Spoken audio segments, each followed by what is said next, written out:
मैं राह को कह तो आई हूँ, लेकिन इतना हौसला मुझ में आएगा कहाँ से? मैंने ही तो कहा था कि बस अपनी सौतन बना लूंगी। ठीक कहती है मामा, ऐसी बातें मजाक में भी नहीं करनी चाहिए। बस सौतन तो नहीं बन रही, लेकिन मेरी मोहब्बत तो उसकी होने जा रही है। प्यार, ये मोहब्बत, ये बहुत बड़ा इम्तिहान दे आई हूँ मैं। रहा तो मैं अपनी मोहब्बत दे आई हूँ मैं, लेकिन मैंने खुद को कितना बदला। मोहब्बत की पसंद की खातिर खुद को बदल डाला। मैं कैसे जिंदा रह पाऊंगी? मैं राह को कैसे इस सलून की दुल्हन बना पाऊंगी? बतूल, तुम रो रही हो?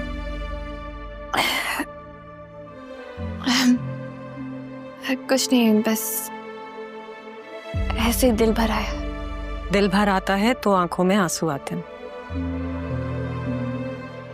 फुप्पो हूं तुम्हारी, बता सकती हो तुम मुझे क्या बात है? बस अपनी सबसे कीमती शय खोने का डर दिल से नहीं जा रहा फुप्पो। आप ही बताएं फिर आंसू कैसे रुके?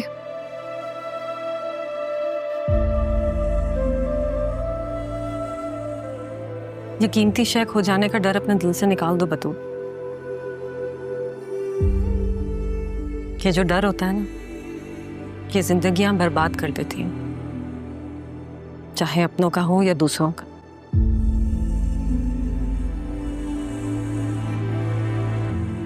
वैसे कीमती शय खो जाए तो दूसरी भी मिल जाती है। तुम्हारी कौन सी चीज खो गई है?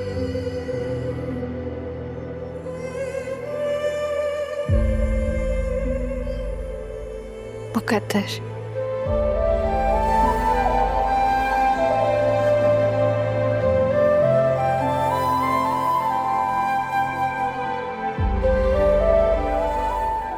शायद ज़रियून को तुमने मुकद्दर समझ लिया है बतूल, लेकिन वो मेरी उस गलती का अज़ाला है जिसे मेरी बेटी को भरना होगा।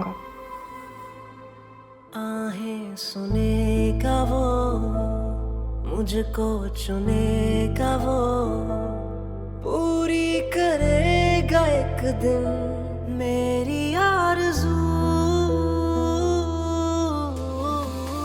जो रही हर सू वो कमी है तू, हाँ अधूरी मेरी जिंदगी है तू। मुझे यकीन है कि तुम यहाँ जरूर आओगी, नाराज होकर नाराजगी दिखाने, मगर ये देखने से पहले मैं अपनी माँ के साथ यहाँ से जा चुका हूँ। क्या कर सकता हूँ, मुर्शिद का हुक्म जो है। अपनी माँ को माँ समझने में देर मत कीजिएगा रहा, क्योंकि वक्त ने पहले ही बहुत वक्त ले लिया है। अब जो वक्त बच गया है वो प्लीज प्लीज उनके साथ गुजार लें। और अब तो वैसे भी आपका निकाह होने वाला है। बड़े साहब की बात मान लीजिएगा, उन्होंने हमेशा आपको सबसे ज्यादा चाहा है, और जो सबसे ज्यादा चाहे मोहब्बत करे उसकी बात तो माननी चाहिए ना। मैं यहाँ अपना वक्त छोड़कर जा रहा हूँ, अपना ख्याल रखिएगा। अल्लाह हाफिज। कैसा सिला है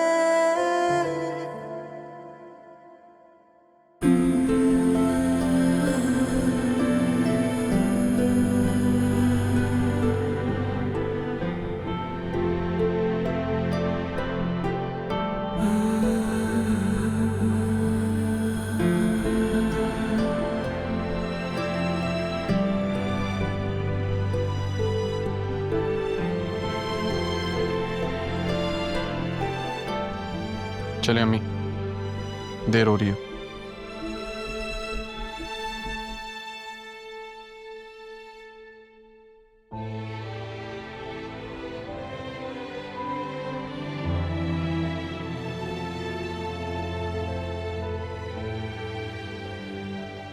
मैं जानता हूं आपके लिए ये घर, ये लोग छोड़ना आसान नहीं है। आखिरकार जिंदगी का एक तवील हिस्सा आपने इस घर में गुजारा है।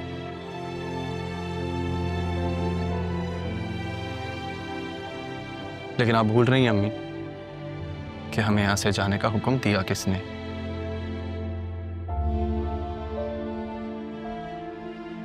अब जाना तो होगा।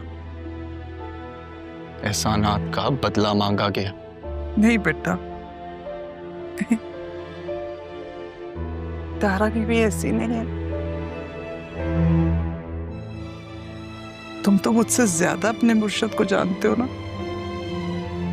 उन्होंने तो दरख्वास्त की है तुमसे, मुझसे नहीं। शायद उन्होंने तुम्हारी नजरें परख ली। सही तो कहा है उन्होंने कि तुम्हारे यहाँ होते हुए राह कभी नहीं मानेगी।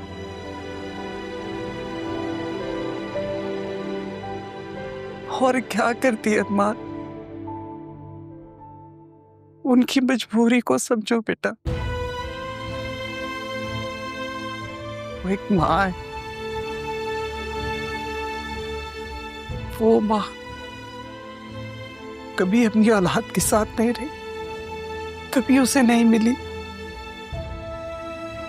और किस्मत का खेल देखो,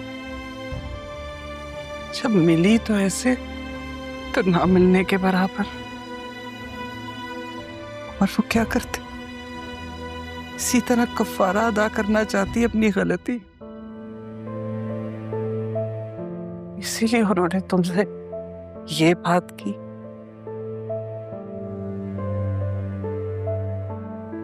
तुम्हें हुक्म दिया,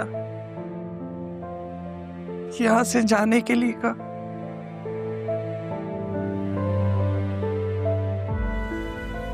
मैं मानता हूं सबकी मजबूरी है, आई अंडरस्टैंड, लेकिन अब मेरी भी मजबूरी है कि मैं अपनी मां को इस घर से बाहर लेके जाऊं। मैंने इंतजाम कर लिया, टाइम भी ले लिया, देर हो रही, आ जाए। लेकिन अरमान, इतनी जल्दी हम कहाँ जाएंगे? हमारे पास तो रहने के लिए भी जगह नहीं है। आपका बेटा असिस्टेंट कमिश्नर है अम्मी, क्या लगता है आपको एक घर ढूंढने में कितनी देर लगेगी मुझे? कहा ना इंतजाम कर लिया, आ जाए। और वो आपका घर होगा, सिर्फ आपका, कोई आपको वहां से जाने का नहीं कहेगा। नहीं बेटा, ये मेरा नहीं, हमारा घर होगा। बिल्कुल, हमारा घर।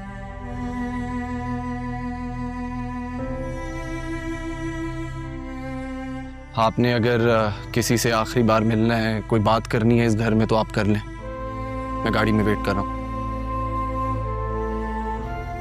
राह से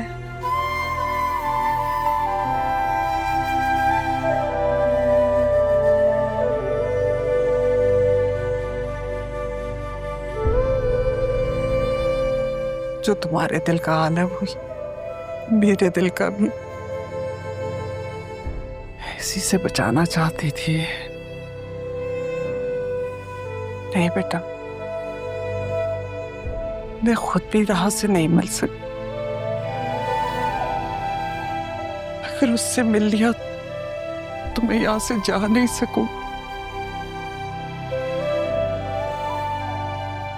फोन पे अपनी मजबूरी बता दो।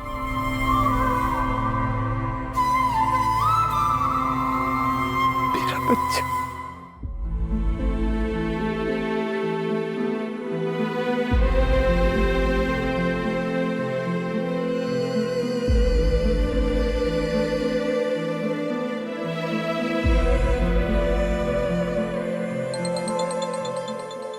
फारा,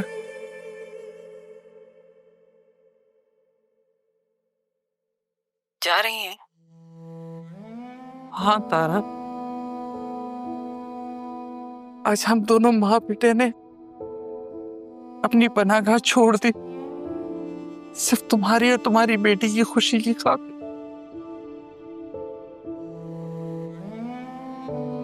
मेरी बेटी? सीने से तो आपने हमेशा लगा कर रखा है उसे, और आज सिर्फ मेरी बेटी हो गई। हाँ, क्योंकि मैंने तो सिर्फ पाला है उसे, तुम तो उसकी माँ हो, इसलिए सबसे ज्यादा हक तुम्हारा और होना भी चाहिए, क्योंकि तुमने भी तो बहुत कुछ सहा है ना। एक बात याद रखना तारा, मेरी और मेरे बेटे की वजह से कभी भी तुम्हें या तुम्हारी बेटी को तकलीफ नहीं पहुंचे।